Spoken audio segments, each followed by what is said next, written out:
Hello, everyone, and welcome to another episode of Speak, Film, and Enter, a podcast where we review and rank movies. I'm Nate. And I'm Dylan. And I'm Adam. Today, we have, for the first time in a while, another episode of What Makes It Great. I always want to say, let's make it great, and it's not that at all. We didn't make it. We're not doing that. Nope, One day we might make something, but it's not today. What Makes It Great? And it's a very seasonally appropriate episode. Today we are reviewing the Cartoon Network miniseries Over the Garden Wall.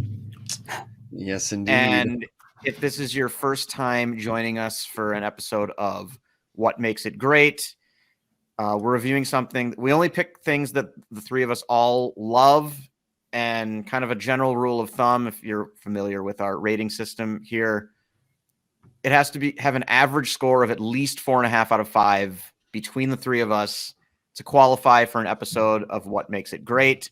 And so just right off the bat, we're saying we all love this. We think it's fantastic. Yes. And we will be spoiling this. So this is generally for people who have already seen this. Though we're hoping, if you haven't seen it, just the fact that we're declaring it great right away will encourage you to do that and go out there and watch it. It's currently streaming on HBO Max and on Hulu.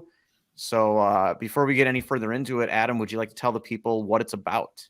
Yeah, I have a quick question for you. Would you like me to go over what IMDb says or Letterboxd? Letterboxd is a little bit longer. Let's go Letterboxd. Yeah, okay. I think a little more detail here is good. All right.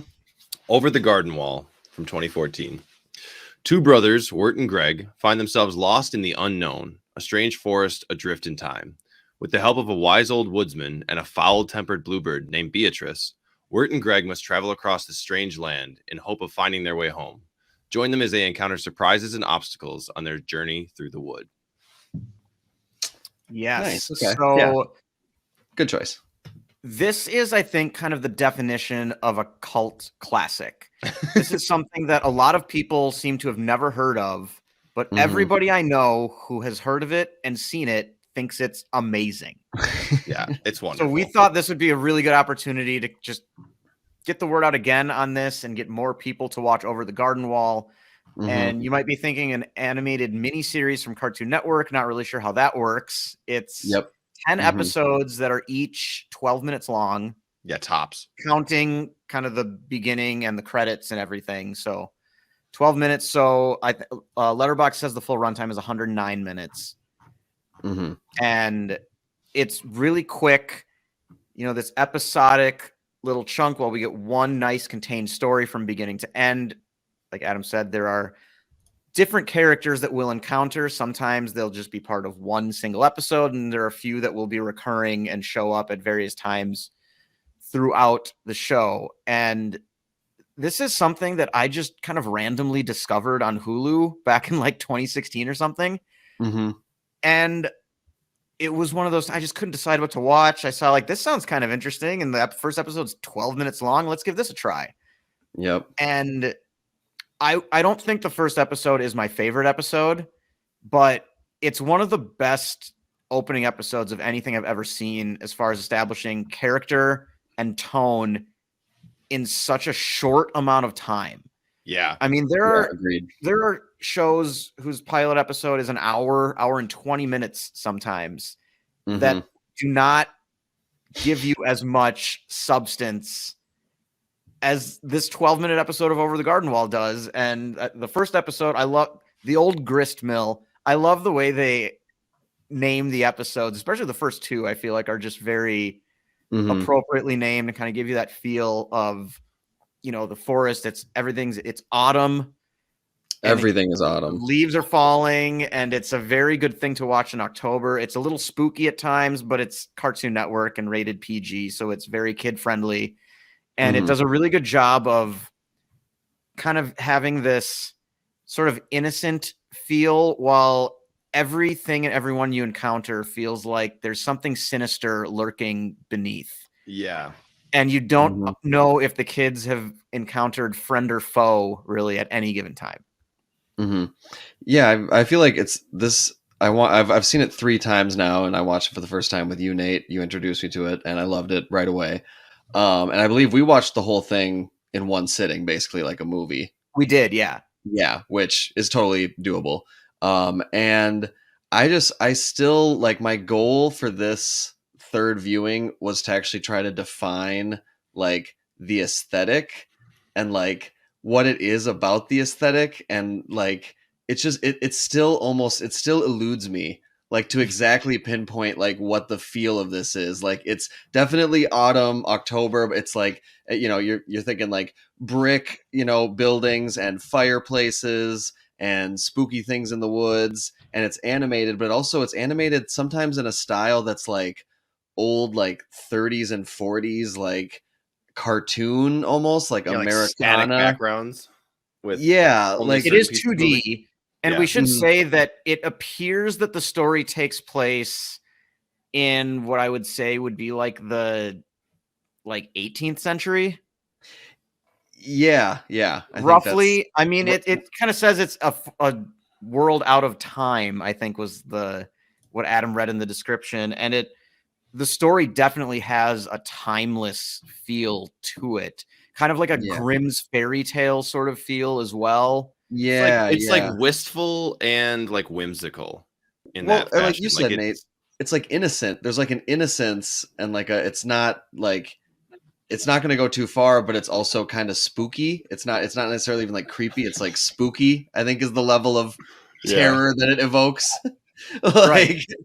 Like, but also very innocent, and then also very like whimsical and off the wall kind of humor, some like absurdist stuff. Like, I think when watching it this time, I realized that almost all of that, or most of that, comes from Greg, the younger Yeah. brother. Mhm. I mean, he has like a comedic style, which is very just like random. And so I feel like if that works for you, you're really going to love Greg. And if that doesn't work for you, I feel like some of the humor might be a miss, because like it really leans into it that way. But it's okay because it mixes with everything else going on, that it's so many different, it's spooky, it's funny, it's whimsical, it's kind of deep, it's touching. Like it does all these different things. It hits so many different emotions in its like 12-minute runtime per episode that like you have to stay on your toes. Like there's shows, hour-long shows, like say like the early seasons of Game of Thrones and stuff, where you have to pay attention to every single minute, every single scene, and it's an Mhm. hour, and it can be taxing and exhausting. This is 12 minutes, and you're like, if you look at your phone for 30 seconds, you're gonna miss like 5 jokes. You're gonna miss like some really heartfelt stuff. Very It subtle packs a lot stuff. in. Yeah, very subtle stuff. Greg Mhm. especially, he makes those like offhand comments or those offhand jokes that are just like a one, like, what was that? Oh shit, that was funny. And then like we're moving on already. We're already like we're already past it. Yeah, or like Greg will make a joke, and then Beatrice will look at Wirt, and Wirt will have a facial expression, and it happens real quick, but it's funny if you're paying attention. Like, Yeah, there's Yeah, a lot one- Rewards embedded you. in there. Yeah, I wanted to kind of pick up on your comment on Greg about how it's possible that you might find him to be a little bit too much. I found like he was a bit much right away when we met him in the first couple episodes. The first time I watched it, I've seen this like 6 or 7 times now, Hmm. and he grows on me every episode, every single time I watch it. But he's a lot right away, and he's so unashamedly himself. Yes. Which is in stark contrast to Wirt, who's like an anxiety-ridden neurotic teenager Mhm. who clearly hates himself as you continue through on with the show. Yeah, And I actually, lacks this time watching it, self-confidence. felt like their relationship was very similar, kind of structurally and also just kind of characteristically and comedically, to Marlin and Dory from Finding Nemo. Ooh, I Yeah, like that's that. a good way to put that. That is a Where good way to put Wirt that. is kind of the cautious elder who's, for whatever reason we don't really know right away, just afraid of everything and kind of Mhm. concerned, and always thinks that like there's something dangerous everywhere. Yeah. And Greg is almost like too naive to understand that they might be in danger.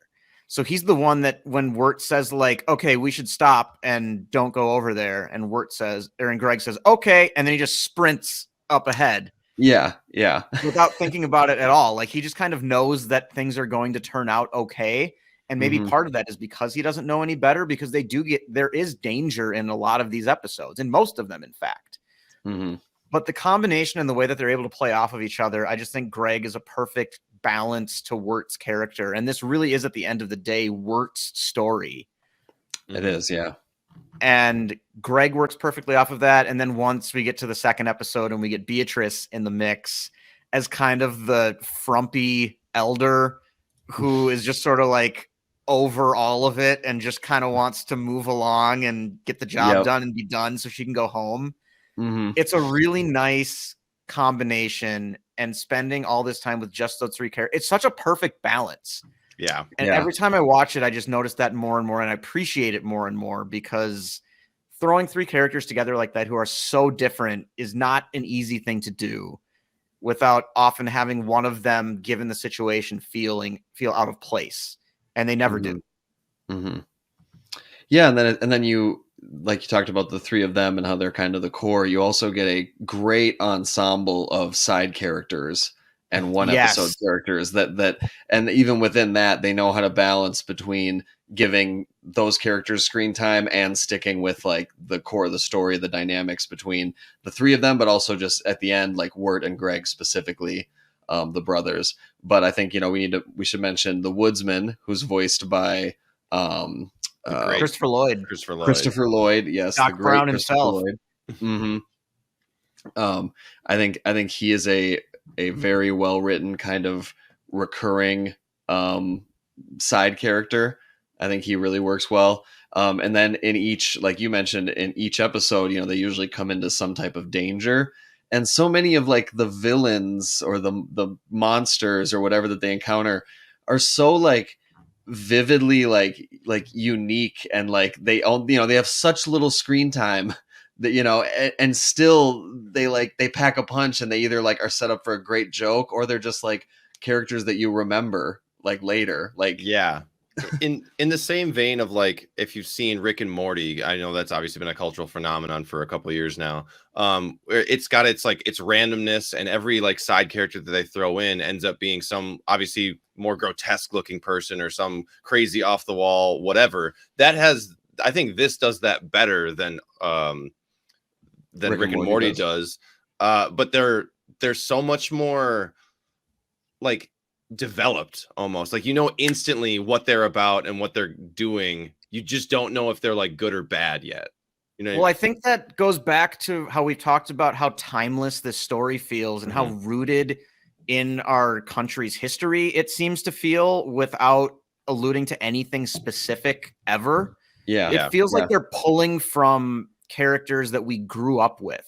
Even though they have their own unique takes on these types of characters, they immediately feel familiar because they're pulling from material that everybody loves already, like with that kind of Grimm's fairy tale type of setting. And it's such a fascinating show in that sense, because it does feel like they're just constantly, like there's so many homages to different things, but the show in itself is so unique and there's nothing else like it at all. It's like it was able to pull every great child's story and like myth and legend and folk tale together and throw it in a blender and give us this. And that's part of why it feels so timeless. And in a way, the show, like, it almost just feels like it's always existed.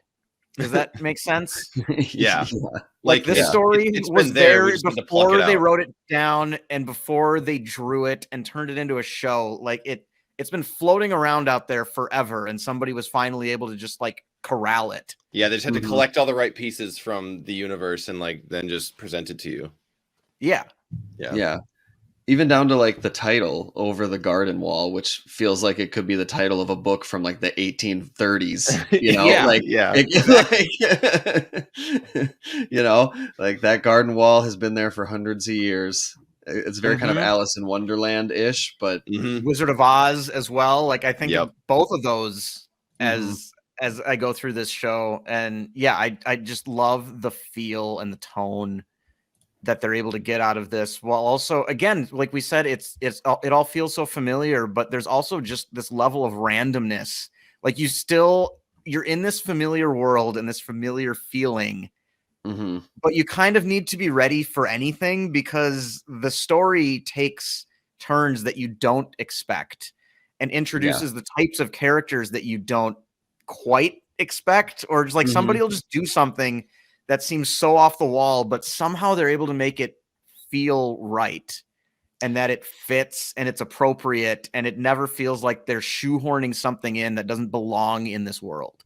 Yeah, Agreed. like I was gonna say like we start and it's like, okay, Wirt and Greg, humans, and then they meet the Woodsman, and we're like, okay, there's humans, and then we start to meet like some fantastical creature. We meet Beatrice, we meet like the Beast and stuff, and then like all of a sudden we're going to a school where all the kids are animal critters, but they're wearing human clothes, and then they're like singing and playing instruments, and then after that we're like on a riverboat with frogs and all the typical people that would be on a fancy riverboat in the early 1900s, but they're frogs.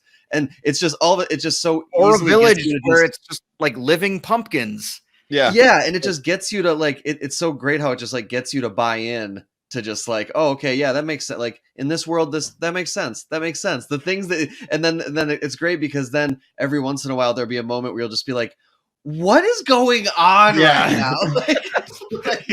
It's definitely, I it think, pulls you along, it lulls you to sleep, and then you're like, wait, like what? There's a sing along right now about potatoes and molasses, and I'm like into it. Like, what is happening? yeah, Like, it's Like definitely the frog the show. is singing. The frog is singing. He's making noise. It's definitely the show to me that captures, I think, the best of like what an imagination of a child is like. If you remember your own, like everything is believable, therefore everything is possible. Anything can be everything. Anything can be anything. And when you go and you have these experiences, oh, frogs are people. Like as an adult, you're like, okay, yeah, frogs are people. We get it. Let's move on. As a kid, you'd be like, oh, whatever. Like it just brings you along for the ride, and there's nothing like childish about it, but there's nothing adult about it either. It just fits a line. It's so uniquely its own thing. I mean, I was looking at the creator of this, Patrick McHale. He has written for Adventure Time, the TV show, for a long time, which is kind of another like anything is possible type of show. He's writing the screenplay for Guillermo del Toro's Pinocchio. Like this guy he's got experience doing this type of thing, and I think he just distilled all of that talent into one specific project, and I thought it worked out beautifully, just having the ability to do whatever whenever you want, and making it work, and being able to balance the structure with the characters being this anxiety ridden kid with this off the wall, like he's the Wirt's imagination essentially is where we are. Anything is possible.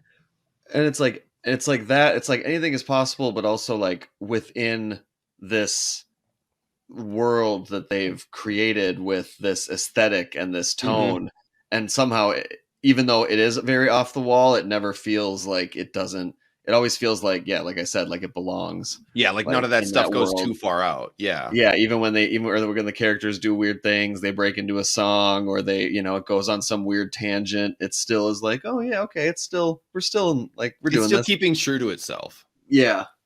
With that, I think we should talk about how amazing the music in this show is. Because it's a big part of the show, and it's something that they don't introduce right away, even really in the first 2 episodes.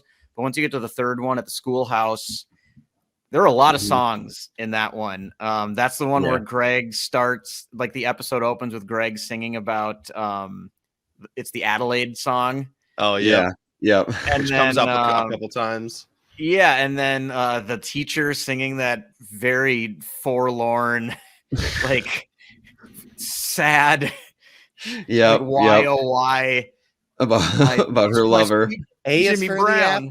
Yeah, like that song. And then another thing, one time I watched this with my dad, and I think it was like in the middle of that episode, he just said the show has a way of commenting on itself with like exactly what you're thinking when it gets weird sometimes, because the characters think it's weird too.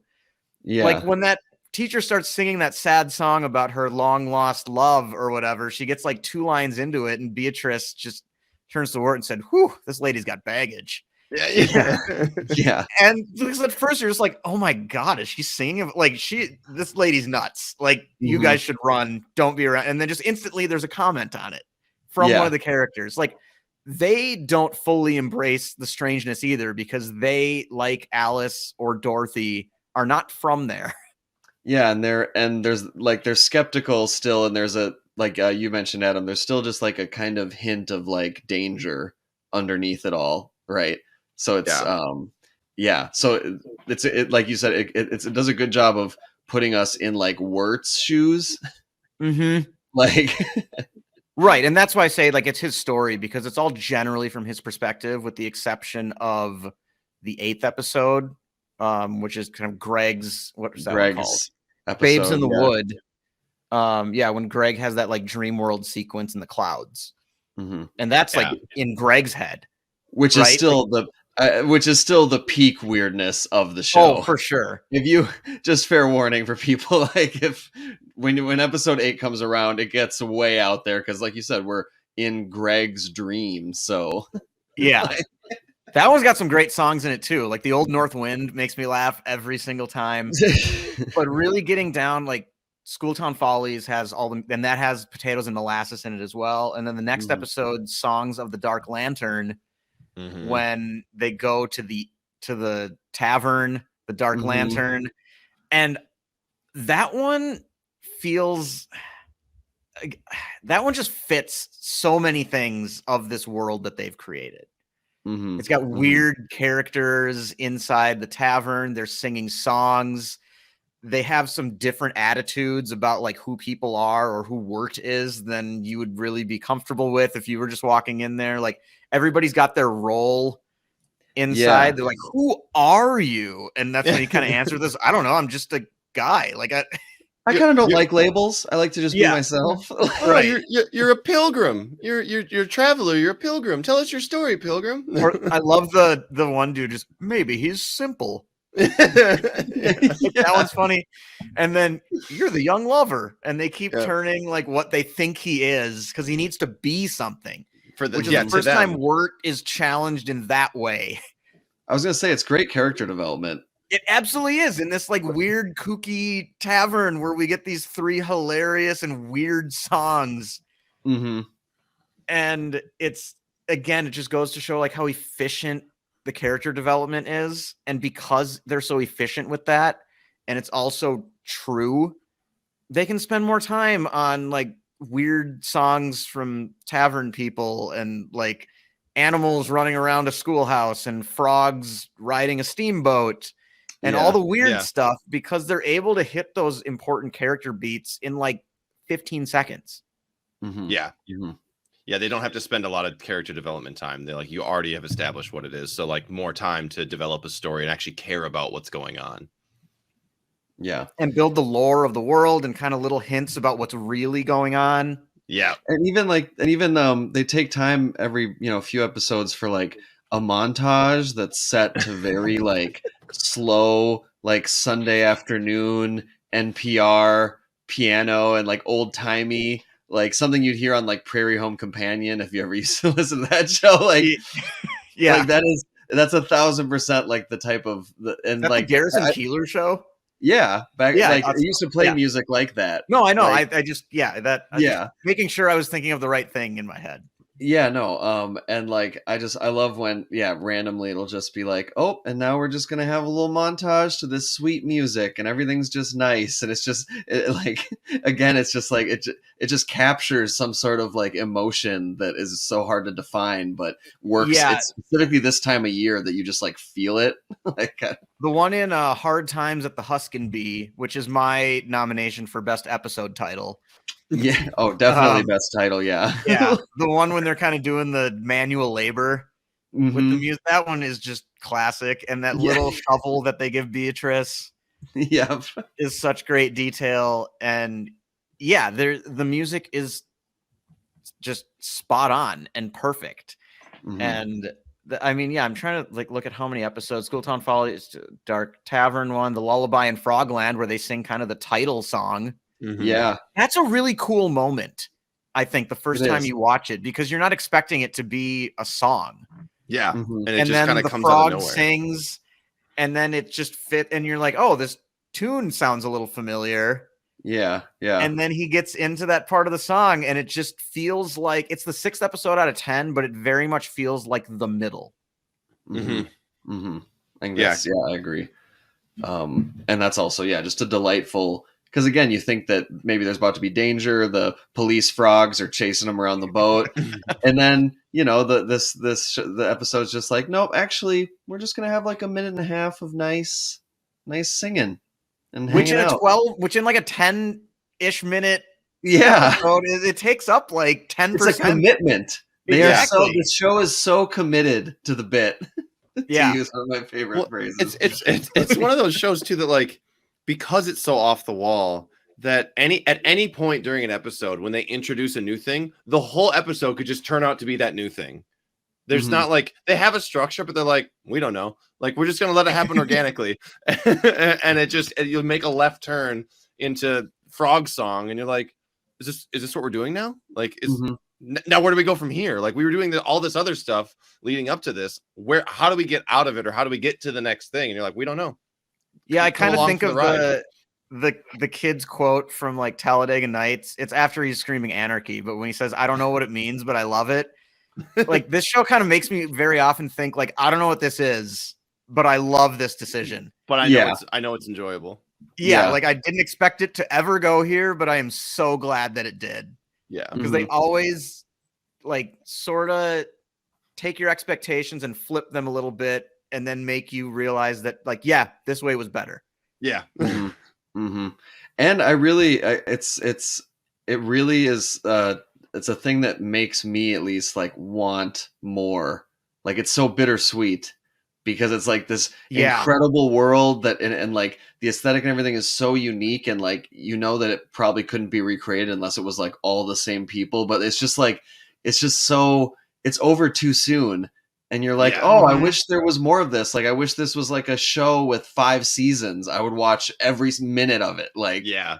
And instead it's just, nope, it's just this singular thing. And it adds to this bittersweet, melancholy kind of feel. Yeah, it's just fantastic. But I wish there was more. Yeah, I think Adam and I were talking about that before we started the episode on how he said originally this was supposed to be 18 episodes. That's how it was conceived. And it's weird for me to like, I want more, but at the same time, what they gave us is so perfect. Yeah. Mm-hmm. And it's one of my favorite things ever made. That I want more of it, but I'm also just very happy with what they gave us. Because there's no weak point in this at all. There's never a moment where it feels like it's dragging on too long. I think the only time where it feels like kind of where the story feels like where is it going to go now is after 6 when they get to Adelaide's and kind of the Beatrice betrayal. Mm-hmm. There's that one episode next, The Ringing of the Bell. Auntie Whispers, voiced by Tim Curry, by the way. Yeah, we'll talk about the cast in a hot moment. We will, for sure. But that's the only episode where for a little while it feels like, what are they going to do now? Yeah, because, like, what's happening? Because we spent our kind of first 2 episodes being like just sort of wandering around aimlessly. And then we had a goal and a direction and a place to get to for the next 4. And then that place turned out to not be where they should have been going. It's not safe and it's gone. And then we've kind of got this one episode where we don't really know where it's going to go, but we also know that this is over half over now. Yeah. We're coming on the home stretch stuff up. Yeah, and it does a really good job, I think, of kind of taking advantage of that and of the lack of Beatrice in that episode, where it's becoming clear that Wirt is going to have to get his shit together. Yes. He's kind of been leaning on someone or just like random circumstance to avoid responsibility or having to really be the one to make any decisions whatsoever up until then. And then once Beatrice can no longer be trusted at that point or leaned on, and it's just kind of him and Greg, it almost makes me cry how much blind faith Greg puts in Wirt. Yeah. Especially in that episode, like when they're on the boat or something, and like it was Greg's idea to get the boat, and he keeps calling Wirt the captain. And like, where do we go, Captain? Like, you've got a plan. And like, we know that Wirt has no idea what to do and barely any interest in trying to figure it out. Yeah, he's trapped in his. He's not risen. he's not risen to the challenge. He's avoiding. No, not at all. No. And the way that Greg just continues to view him, and it's accurate. It's the way that a younger brother is going to view an old with that big of a gap, and at the ages they're at in particular, where Greg is like 8 and Something Wirt's like that, probably like 14. 14. Yeah, 14, 15, something I think like that. Like probably just starting to like probably girls like a and like 6 or 7 year gap be between them. self-conscious. And Wirt is Greg's hero. And we watch this more and more and realize that Wirt has not earned that status at all. No. And I think that's part of Wirt's irritation with Greg is that he knows that he's not who Greg sees him as. Yeah, And for sure. it irritates him when Greg continually believes in him and looks to him for these decisions that he does not feel comfortable or confident enough to make, which is why he kind of leans on, okay, he's like the Woodsman seems fine until he doesn't. And then pretty quick, they got Beatrice to set him on the right. I mean, they find her in episode 2. Yeah. And then you get this episode where the direction is kind of gone. And I think it's a really important one. It's one of the higher rated episodes on IMDb, actually. I think that's because Auntie Whispers is just a fantastic that too episode character. But I feel like this is kind of where the show could have fallen off potentially, or at least like where if the they story didn't do it right. Right, because it's kind of it's weird that a show like a 10 episode thing just has, it feels like one singular like bridge episode to get us from kind of the beginning of Wirt's, or it takes us from like Wirt's downfall, or I feel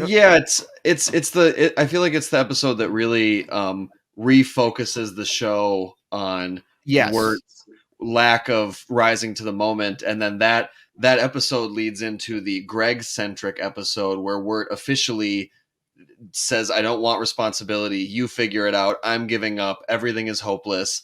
And then that leads into the actual like height of real danger that they face in the show, the big thing they need to overcome at the end. And it's because Wirt finally gave up trying. And it's like, and I feel like, so that's that bridge episode is like, oh, like you said, like they're really on their own. No help, no help from Beatrice, and they get in a lot of danger, and Wirt makes, trusts the wrong people, makes the wrong decision, and then that leads to the great despair, which then has to be overcome by the heroic last they put Wirt through the ringer, and the change at the end and the place that they get to, it feels so earned. Yes. And the show also does a great job of not making Wirt look like he's incapable. Yeah, because there are moments through the first, he's just scared. There are moments when he has no time to think and he just reacts, that he actually accomplishes something. Like at the end of the tavern episode when they have to go save Beatrice and there's no time, and he just like hops on the horse and they ride away, and he does something that seems heroic. Or the episode before where he tackles the gorilla because there's no time to think. Although he does just trip over his shoelace, he's actually running at the gorilla when that happens, which is an important distinction. He's doing it, and it shows that he can be successful when he just gets out of his own head, which relates directly to when we finally get the flashback episode into number the 9. unknown, which is, I think, my favorite episode, but I also feel weird having my favorite episode be the one that doesn't take place in the unknown. Yeah, this is where they give us the lead up to how did Wirt and Greg get here, and we see actual like real Wirt in the real world, what his life is like, and it's very effective because after 8 episodes of making us buy into this whimsical, fantastical forest world, and then even going really way off the into the deep end with Greg's dream episode, it then takes us all the way back to reality. Like, this is Wirt's room. This is their neighborhood. And I find it very effective every time that I've seen it. Like, because you're just glued to the screen. Like, you're just like, oh, this is the episode that unlocks what this is about and everything. And they just tie everything together so well. It's absolutely. Yeah. I think it's when you realize too that like all of Wirt's decisions, like, yes, I think the overriding emotion he feels is fear for everything, But what calls him to action is like the love he has for his brother or his value system. It's caring about other people. It's wanting to do the right thing. It's like he's clearly got an idea of what the right thing is to do. He's just too afraid to do it. And when he's called upon to fix something or to make the change or do the action, he's ready for it. He's just not consciously aware that he's ready for it. So it's taking that step into the unknown, that like you are ready to do this. You just have to take the step. Yeah. And they show that so well. And again, so efficiently about how in his own head Greg is. And like with any teenager with like anxiety and depression who just hates themselves who just hates themselves. We see him with these anxieties and he's afraid that everybody's going to laugh at him or that but every time he encounters his peers, they are happy to see him. They have no idea that like he's so in his head about it. They're like, oh, you're acting normal. Well, right. And all of his fears are just so unfounded. And if he'd just like push forward, he'd be fine. Like, and then when he's with Greg, when they get to the party to try to get the tape back, and he's like, we can't go in there. We weren't invited. And Greg just walks in, and then everybody's like, oh, hey, Wirt. Isn't that Wirt's brother? And then immediately, like, they're all like, oh, hey, Wirt. And immediately he's like, oh, hey. It's like, and we see him for a moment realize, oh, it's all good, but then right back into his own head. Yeah. Right. Like in Wirt's mind, the whole school like got together and decided who they wanted at this party and who they didn't. Yeah. Right? Like there was a lot of thought put into it. Yeah. Because he puts too much thought into everything. So he assumes that other people must as well. And when you have a party like that, you specifically invite like 12 people and tell them to just tell people. And you don't really care who shows up. Yeah. And that's exactly what that is. So he didn't receive an invite specifically from somebody. That does not mean that he's not welcome there. And if he, like Adam, like you said, just kind of takes that step when he doesn't know what's going to happen, it turns out every time in the real world, when he does that, it's fine. Yeah. And also I think it's that episode is fascinating because it shows us, what everybody else in his life will remember as far as the events of that night. Like, no one's going to believe him that him and Greg went on this fantastical journey. Yeah.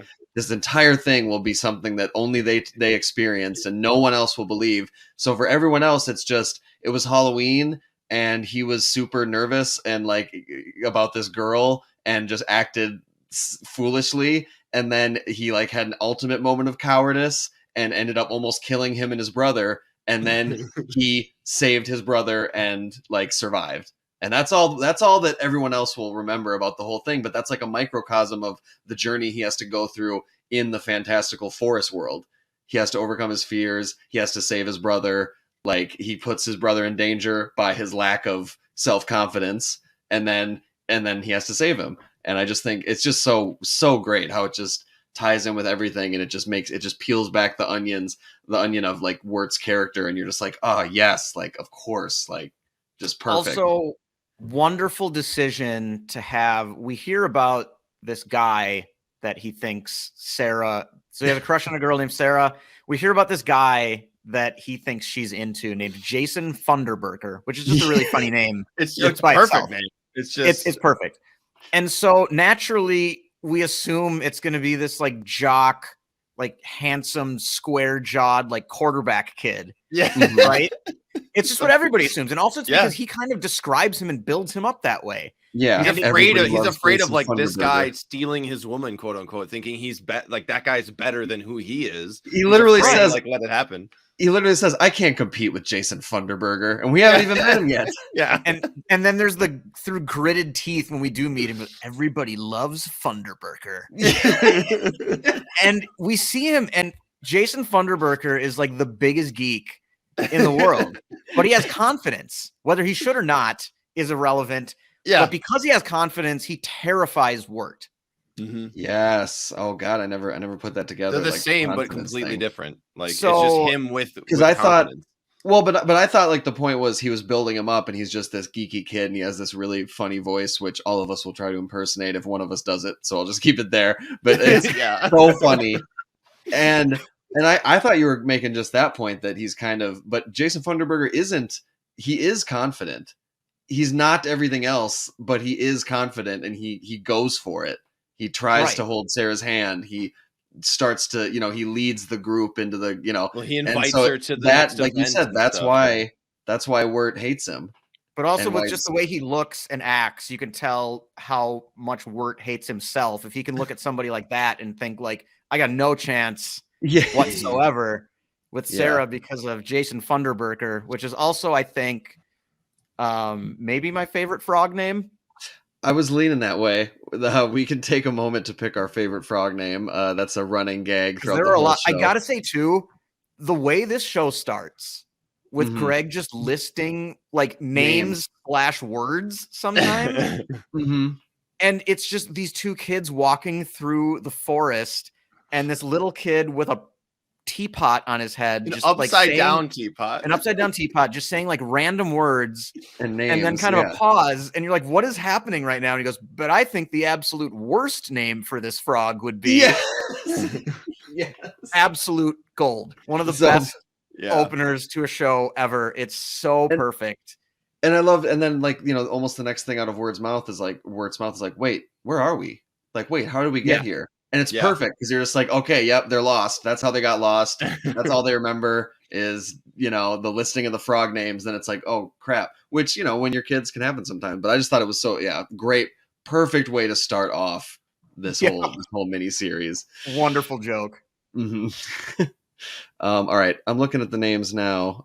If you guys know yours, you can go ahead. I was leaning Jason Funderburger, but I mean it's so funny. But I will choose Dr. Cucumber. Okay. My second one, I was either gonna go Funderburker or George Washington. Yeah, I really like Ronald just because I think it's a weird name. But Yeah. I've got to go with Mr. President. I think yeah, just yeah, like- yeah. Mr. President. It's just a Yeah. frog. I think that comes in the episode where they're being chased by the frog police. He's like, "Mr. President, you need to put clothes on." And he's like, Yeah. "What?" He's What George happened? Washington when the episode starts, and then Yeah. he starts calling him Mr. President. Yeah, and then when the police frogs like notice them and start chasing them, and he's just like, it's because the president has no clothes on. Oh man. my god, just fantastic! Like, there's so many gems that come out of Greg's mouth, and there might my not be a God. better Gregism than "We're here to burgle your turts," Yep. which That's is a great just one. so wonderful. Who are you? Yeah. We're burglars. No, Greg. No, we're not. Yep. Ain't that just the way is great. I love when Greg will randomly impart something that really sounds like wisdom. Like like he's a old people traveled- wisdom. Like, Yeah, which is funny because kids will do that. They hear their aunt or their uncle or their grandpa say something, and now it's a phrase that they're using too much often. Yep. And then that's the sometimes thing, don't really too. know quite what it means. Yep. Yeah. And like, there's one part where just randomly he's like, Wirt says something, and he's like, "Oh, I'm gonna go outside, oh brother of mine." And he's like, "Where is that frog of mine?" And it's just like in the next sentence, like just.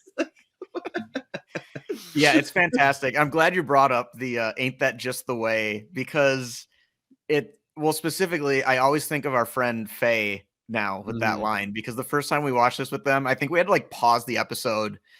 She was laughing so hard at "Ain't That Just the Way," and then she was saying it for like the entire rest of the night. Yeah. And she thought it was like one of the funniest things she'd ever seen. And anytime I watch this, like after that, I just think of Faye laughing, basically. Yeah, the two, I've watched this. I love introducing this to people because I'm so Yes. confident that they'll like it. So I watched it with my friend when he was living here, and he loved that line. It's just that line always kills. And then, I watched it again with a renowned intellectual, and she loved that line and thought that was just fantastic. And now she gets it when I say it somewhat often, because it's sort of those phrases where if you wait for the right moment, it really is perfect. It just hits. It just Yeah. hits perfectly. Anytime something unexpected happens that doesn't completely derail what you've got going on, and you realize that it's okay that happened. Yep. It just, it's perfect. Ain't that just the way? Yeah. No. And then, so should we get into the cast, the voice cast? We haven't even touched on that. Let's see. Well, I first got it up. Yeah, go for it. Yeah, Adam, take it away. So to start, our main character is Wirt. He's played by Elijah Wood, and I know we've talked about this in the lead Yes. up to this episode. This is Elijah Wood's favorite project he's ever done, which I He's think saying a speaks lot. volumes. I mean, over Lord of the Rings, which is like the best trilogy of all time. That's bananas. Yeah. So that's our main character. Colin Dean is as Gregory. He's just a younger actor. I don't know that he's been in too much. But we get a fantastic supporting cast, and there's a lot of cameos. So Megan Leklinski is Beatrice, and I know her best as like the weird like neighbor character from 2.5 Men. I don't know her from too much else. She's been in some other movies. I think she recently played Leonardo DiCaprio's wife in Don't Look Up. Oh yes, that's right. Oh, okay. There we go. Yeah. This show, if you don't recognize the people when you look them up, like when you're watching the show, you will definitely recognize the voices. Everyone feels famous almost. Adelaide, which is the witch person they're trying to get to, is played by John Cleese. Christopher Lloyd is our Woodsman. So is the rich uncle. Yeah. John Cleese does 2 characters. Yeah. So he does 2. Christopher Lloyd is the Woodsman, who's always like, the beast, you have to watch out for the beast. Like, he's classic Christopher Lloyd. It's just yeah. Beware the beast. There we go. That's better. I grind away the tough Adelwood branches for my oil. Like the way he says oil is so fantastic. I know, oil. The oil. Grind the wood into oil. Fred Stoller plays Fred the horse, and this is somebody you may not recognize, but you will know the voice the second you hear it. Shirley Jones is Beatrice's mother, who's been in many things. For our generation, she is Grace, so she is the main character in Grandma's Boy. She's the main grandma in Grandma's Boy. Okay. Yep. But she's been in a ton of other stuff. Some older movies from like the 50s and 60s. Then sorry, I pull that back up. Then we've got that's Shirley Jones.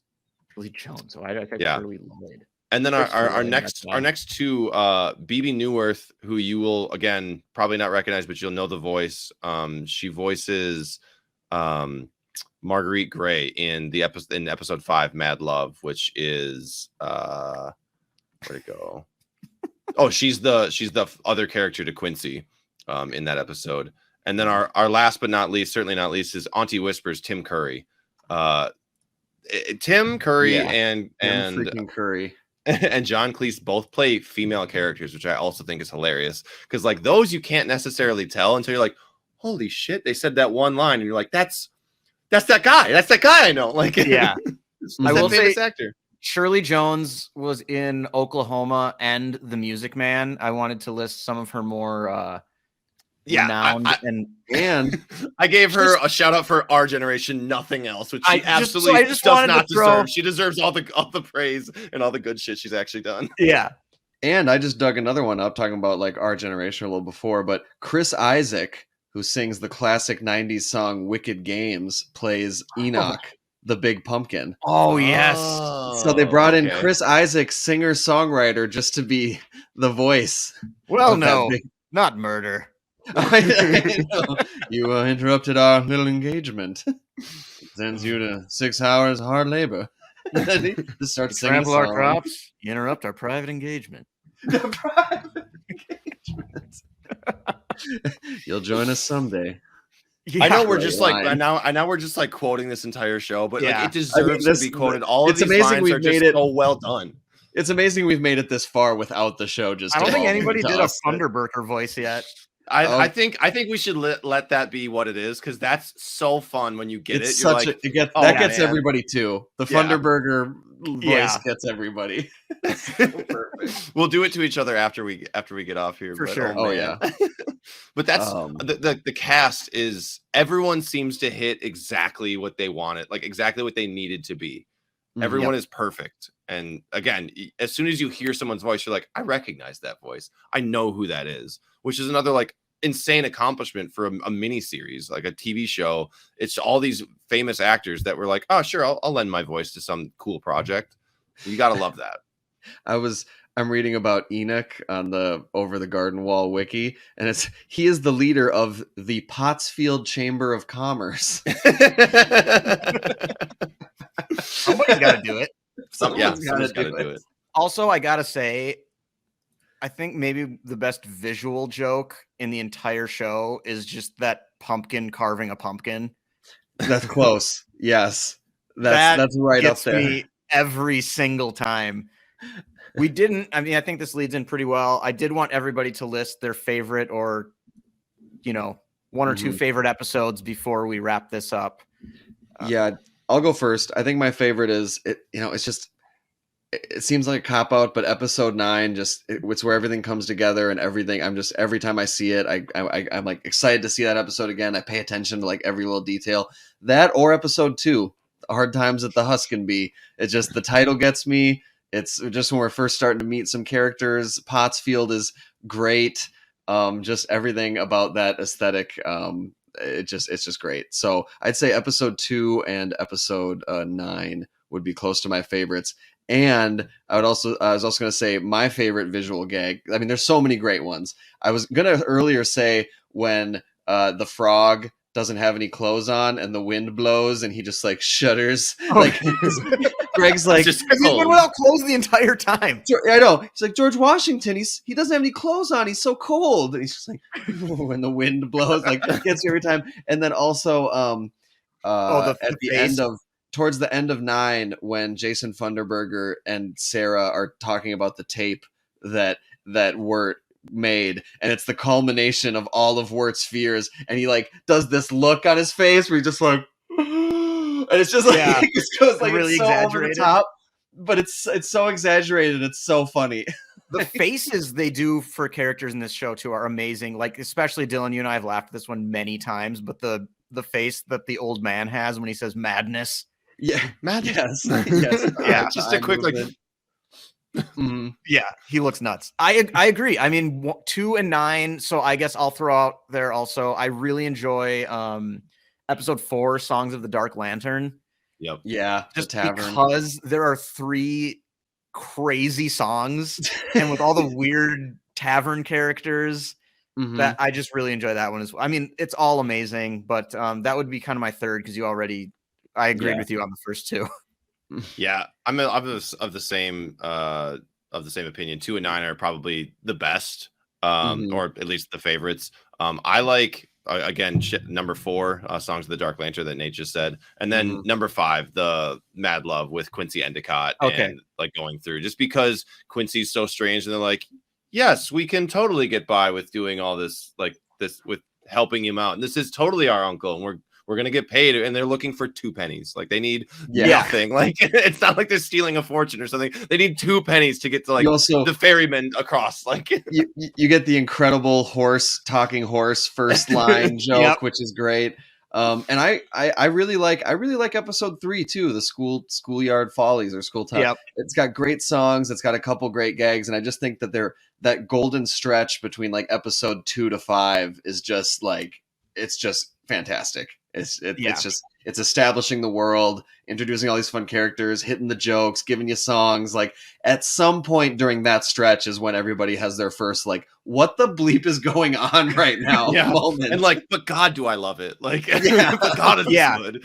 I always kind of give people a little bit of a heads up that episode 3 gets really weird. Before like I tell them to watch Over the Garden Wall, and I'm like, you've at least got to get through 3. And just know that 3 is extremely weird. But you need to get to like one of the episodes with songs to kind of experience the full all the tricks that they've got up their sleeves, so to speak. So, and also just the pilot. The first episode is fantastic at establishing tone and character. The whole thing's amazing. I know that we mentioned before we have to have an average score between the 3 of us of 4.5 out of 5 or higher. And so we generally don't throw the banners up and do the star ratings as officially at the end of this. But I will say for me, this is an easy 5 out of 5. It's one of my favorite movies, miniseries, TV shows, whatever you want to call it, ever made. And I watch it all the time. So an easy 5-star for me. Yeah, I have it at an excellent 4.5. Just because it's some of the whimsicalness with Greg now, the third time I've seen it, doesn't make me laugh as much, even though I appreciate what they're doing with his character more each time Yeah. I Sure. watch it. It feels like it has a purpose. It just doesn't make me laugh as much. But either way, I mean, I'm nitpicking. It's between a 4.5 and a 5. It's fantastic. And like we've talked about in this podcast, when something comes along that's just so unflinchingly like unique and like confident in its own uniqueness, like earlier when we reviewed Marcel the Shell with Shoes On, this kind of, I feel like, falls in that category of just like it's its own thing. Like you just need to see it. Like you just But yeah, 4.5, easy 4.5. That's where I'm at too. If I could give this a 4.75, I totally would. Because the only thing that holds me back from a 5 is upon repeated viewings, I'm like, I want to watch this every day, but I don't want to ruin it for myself. Like I still want to come back like a year later and then laugh again at the jokes I forgot about.